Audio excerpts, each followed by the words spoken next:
Nestled in the serene landscapes of Santa Fe, Nueva Vizcaya, the Mountain of Mercy stands as a beacon of faith and devotion. Here, amidst the natural beauty, pilgrims near and far journey to find solace presence of the Divine Mercy and Our Lady of Fatima tenderly and compassionately watching over her devoted children, and to receive the blessings of love and mercy. Magandang araw po sa inyong lahat. Ako po si Father Ber Mendoza, OFM, na naka-assign sa lugar na ito. Ang bayan pong Santa Fe ay namula sa salitang Holy Faith o banal na pananampalataya. Kaya po napakaganda ng lugar na ito na maging daan ng lugar na kung saan para ranasan natin na tayo may pananampalataya o maging daluyan ito ng pananampalataya natin na maranasan natin ang pagmamahal at awa ng Diyos. Dito po matatagpuan ang parokya ng Our Mother of Perpetual Help Paris, ang kapilya ng Divine Mercy at ang imahe ng Divine Mercy na may taas na 38 talampakan. Ngayon din po ang grotto ng Our Lady of Fatima. At sa kasalukuyan ay pinapagawa po o sinasaayos ang daan ng krus o Way of the Cross, ang life size po nito, upang lahat ng mananampalataya na pupunta rito ay makaranas ng awa at habag ng Diyos. Kaya po ang lugar nito ay tinatawag na namin Mountain of Mercy.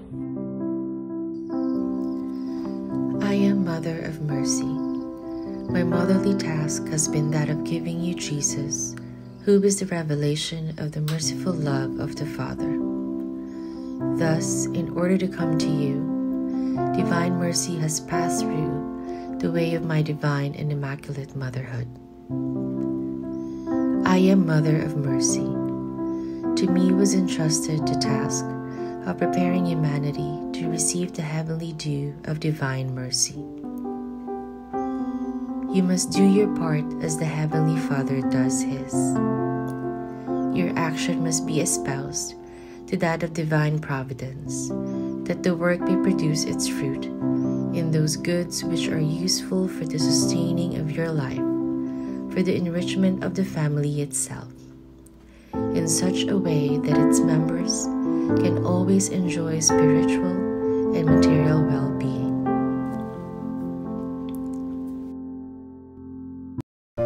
You behold my marvels in every part of the world. Look at the hearts and the souls of all these children of mine. They are so faithful to Jesus, so devoted to me, and so united to the Church. I have a great design on these people. They please me with their simplicity, their devotion, their great poverty, their humility and patience. Your coming is a sign of my special presence at their side. Let the greatest sinners place their trust in my mercy. They have the right before others to trust in the abyss of my mercy. Souls that make an appeal to my mercy delight me. To such souls, I grant even more graces than they ask. I am love and mercy itself. Let no soul fear to draw near to me, even though its sins be as scarlet.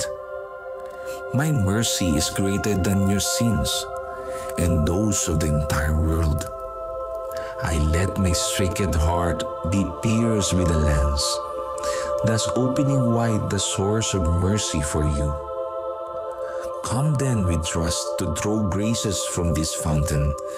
The graces of my mercy are drawn by the means of one vessel only, and that is trust. The more a soul trusts, the more it will receive.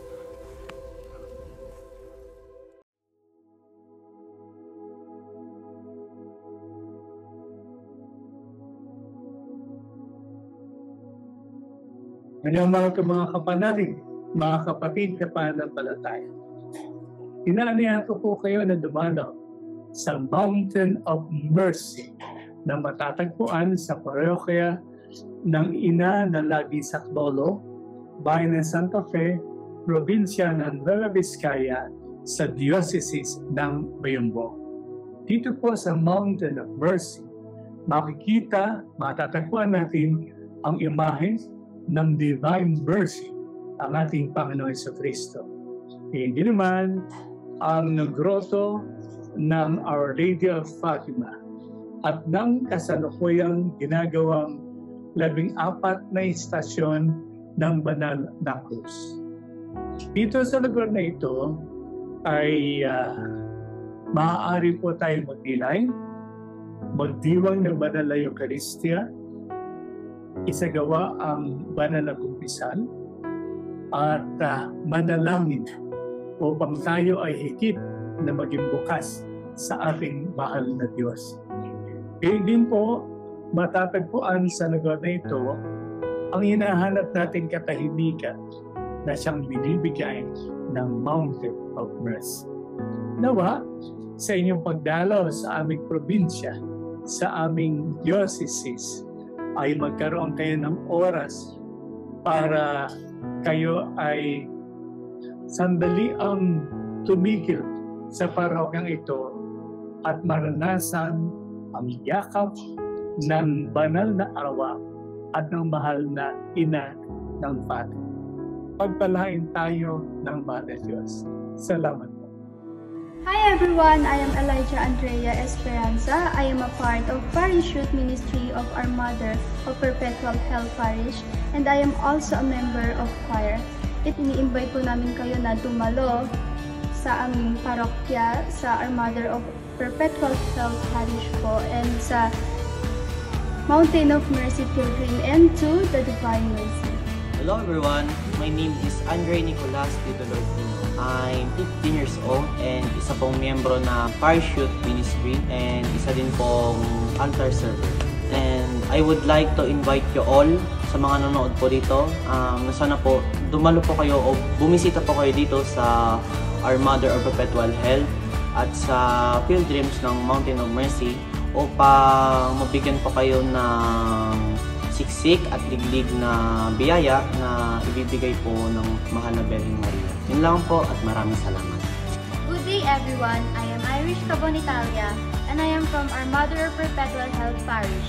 I'm a part of Parish Youth Ministry and I'm also a member of choir. Inaanilahan ko po kayong lahat na bumisita dito sa aming Our Mother of Perpetual Help Parish at sa aming Mountain of Mercy Pilgrims upang ma-experience o maramdaman din ang blessings at love na ibibigay sa atin ng ating Divine Mercy. Hey everyone, I am Desalean Villatumbo from Our Mother of Perpetual Help Parish and also a member of Parish Youth Ministry and a member of choir. Dahil din po sa prayers ko po kay Divine Mercy, tinulungan niya po ako na mas tumatag po yung kalooban ko. At yung mga prayers ko po about po sa family po namin, sa mga problems po namin sa family po is dininig niya po at tinulungan niya po kami para matagumpayan po namin yung mga pagsubok na dinadaanan po namin.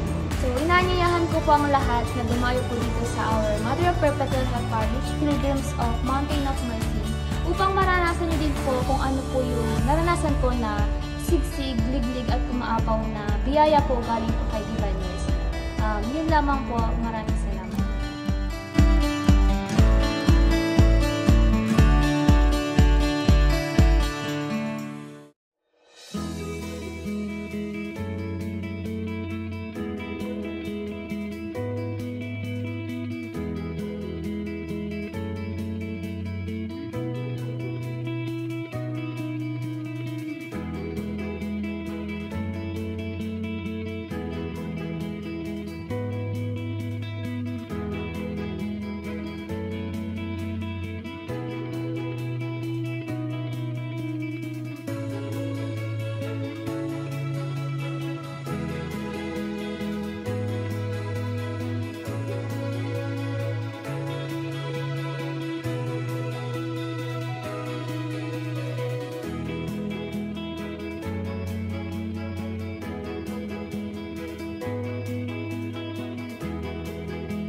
Kaya nga po, ang lugar din ito ay nagkaroon na po kami ng tinatawag pong first at third Sunday Healing Mass po sa mga taong mga kapatid po natin na nangangailangan ng kagalingan.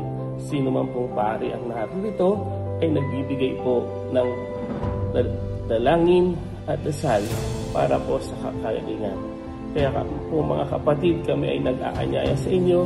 Pumunta na po kayo dito sa Mountain of Mercy, dito po sa Santa Fe, Nueva Vizcaya. Tulungan nyo rin po kami na maisakatuparan na ito ay maging isang pilgrim site o pilgrim church upang tayong lahat ay makaranas ng habag ng Panginoong Diyos. Ano man pong tulong na pinansyal para po sa pagsasaayos nito ay malugod po namin pasasalamatan at ang Diyos na po ang bahalang magpalit sa inyo ng siksik, diglig at umaakapaw. Dahil ano man po ang gawin natin sa kanyang tahanan o sa kanyang kapwa-tao, ang Diyos po ay nakakakita nito at ibabalik po ito ng siksik at digdig at umaapaw. Muli po, aasahan po namin ang inyong pagbisita sa Mountain of Mercy. Pagpalain po kayo ng poong may kapal. Amen.